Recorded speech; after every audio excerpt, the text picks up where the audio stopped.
Exercise 19A, question number 19. If the sides of a square are double, what is the ratio of the area of the original square to that of the new square? Question என்ன சொல்றாங்க அப்படி சொல்லி பார்த்தா அப்படின்னா ஒரு square இருக்கு. இந்த ஸ்கொயரோட சைடு என்ன இருக்கு அப்படின்னா டபுளா மாறிடுதுன்னு சொல்றாங்க. இந்த ஸ்கொயர் இருக்கு. இந்த ஸ்கொயரோட சைடு அப்படிங்கிறது டபுளா ஆயிடுச்சு அப்படின்னா ஒரிஜினல் ஸ்கொயருக்கும் டபுள் ஆனதுக்கு அப்புறமா ஒரு ஸ்கொயர் இருக்கு இல்லையா அதுக்கும் உள்ள ரேஷியோ என்ன இருக்கும் அப்படின்னு சொல்லி கேட்கறாங்க. எதுல அப்படின்னா ஏரியாவில் ரேஷியோ என்ன இருக்கும் அப்படின்னு சொல்லி கேட்கறாங்க. இதுதான் கொஸ்டின்.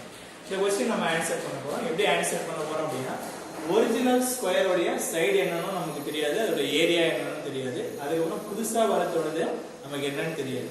அதனால நான் என்ன எடுத்துக்கிறேன் அப்படின்னா ஃபர்ஸ்ட் அந்த ஒரிஜினல் ஸ்கொயர் இருக்கு அதோட சைடை எக்ஸ் அப்படின்னு சொல்லி ஃபர்ஸ்ட் எடுத்துக்கலாம். எக்ஸ் நம்ம அஷ்யூம் பண்ணிட்டோம் அப்படின்னா அதுல இருந்து அதோடைய ஏரியாவை கண்டுபிடிக்கலாம். ஏரியா கண்டுபிடிச்சதுக்கு அப்புறமா அது டபுளா மாறிச்சு அப்படின்னா அதுல எப்படி ஏரியா வரும் அப்படிங்கறத கண்டுபிடிச்சிட்டு அதுல இருந்து இதோடைய ரேஷியோஸ் நம்ம பார்க்கணும். சொல்யூஷன்: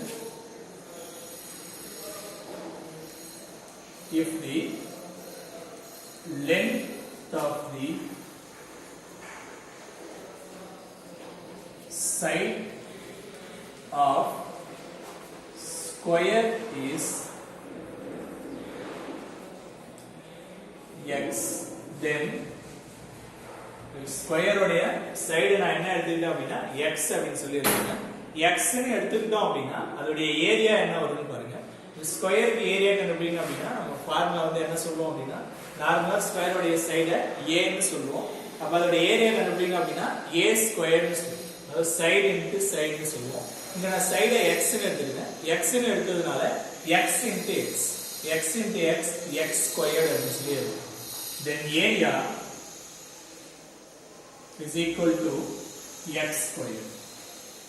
ஒரிஜினலா இருக்கிற ஸ்கொயரோடைய சைடும் அதுல இருந்து அதோட ஏரியாவும் என்ன அப்படிங்கறத நான் எடுத்துக்கிட்டேன். இதுக்கு அப்புறமா இது என்ன ஆகுதுன்னு சொல்றாங்க அப்படின்னா டபுள் ஆயிடும்னு சொல்றாங்க. டபுள்னா 2 மடங்கு ஆயிடுது அப்படின்னு சொல்லி சொல்றாங்க. இங்க நான் சைட x ன்னு எடுத்தேன் அப்படின்னா அது டபுள் ஆகும்போது அதை நான் என்னன்னு எடுப்போம் அப்படின்னா 2x அப்படின்னு சொல்லி எடுத்துக்கலாம். சரிங்களா? இப்ப அதான் நம்ம எடுக்க போறோம். 2x ஆ இருந்துச்சு அப்படின்னா ஒரு ஸ்கொயரோடைய சைடு அப்படிங்கிறது 2x ஆ இருக்கும்போது அதோட ஏரியா என்ன வரும் அப்படிங்கிறது அடுத்ததான் நம்ம பார்க்கலாம். if the length of the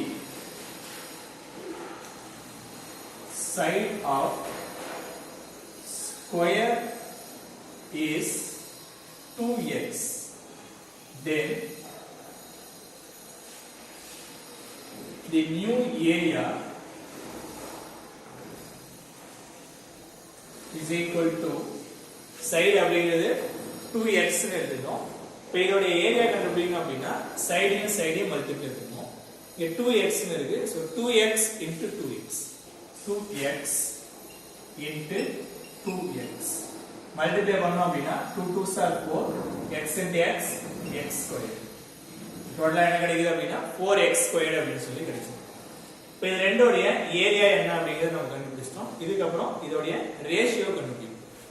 ratio is equal to original square